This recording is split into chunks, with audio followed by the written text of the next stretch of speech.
শ্রম সংস্কার কমিশনের সুপারিশ বাস্তবায়ন ও গণঅভ্যুত্থানের অর্জন রক্ষা এবং গণতান্ত্রিক শ্রম আইন সহ 10 দফা দাবিতে জাতীয় প্রেসক্লাবের সামনে বাংলাদেশ গার্মেন্টস শ্রমিক সংহতি কেন্দ্রীয় নির্বাহী কমিটির সমাবেশ চলছে। এই মুহূর্তে সমাবেশে বক্তব্য রাখছেন গণসংহতি আন্দোলনের প্রধান সমন্বয়ক জোনায়েদ সাকি। আমরা সরাসরি যুক্ত হচ্ছি সেখানে। সবচেয়ে বেশি প্রাণ দিয়েছেন শ্রমিক এবং শ্রমজীবী মানুষ।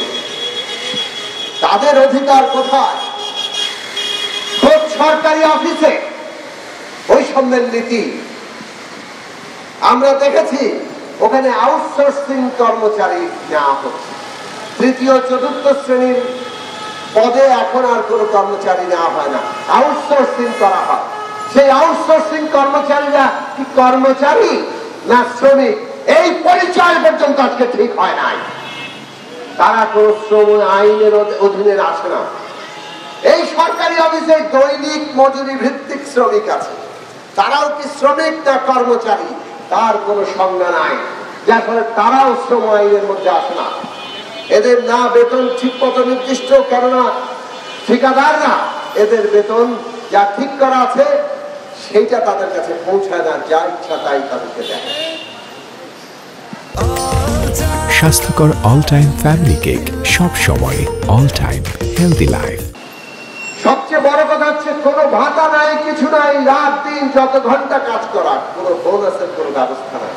মাতৃত্বকালীন ছুটিটাও পর্যন্ত ছিল না। গত 8 মাস আন্দোলন করে নতুন নীতিমালা এসছে, অন্তত তারা আমল নিয়েছেন, তার জন্য ধন্যবাদ জানাই। কিন্তু সেখানে মাতৃত্বকালীন ছুটি 45 দিনের। একই অফিসে থেকে কর্মকর্তারা 6 মাসের মাতৃত্বকালীন ছুটি পাবেন, আর আউটসোর্সিং কর্মচারী 45 দিনের পাবেন। দৈনিক মজুরি ভিত্তিকের জন্য কোনো ব্যবস্থাই নাই। সরকার কি এই বৈষম্য করতে পারে?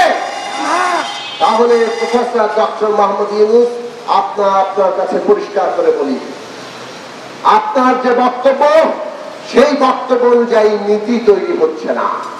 আপনি এই সব বিষয়ের দিকে আরো তীক্ষ্ণ নজর দেন।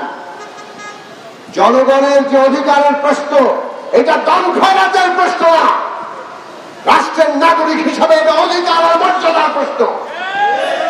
কাজে সরকারি অফিসেই যদি সেই অধিকার আর মর্যাদা লঙ্ঘিত হয়, প্রাইভেট সেক্টরে অন্যত্র কি হবে সেটা তো সহজেই অনুমেয়। আমরা পরিষ্কার করে বলতে চাই, বাংলাদেশের শ্রমিকদের জীবনে তাদের নিরাপদ কর্ম পরিবেশ, তাদের বাঁচার মতো সম্মানজনক ভাবে বাঁচার মতো মজুরি, ছুটি, মাতৃত্বকালীন ছুটি এবং তাদের ট্রেড ইউনিয়ন অধিকার, এই সব কিছু নিশ্চিত করতে হবে।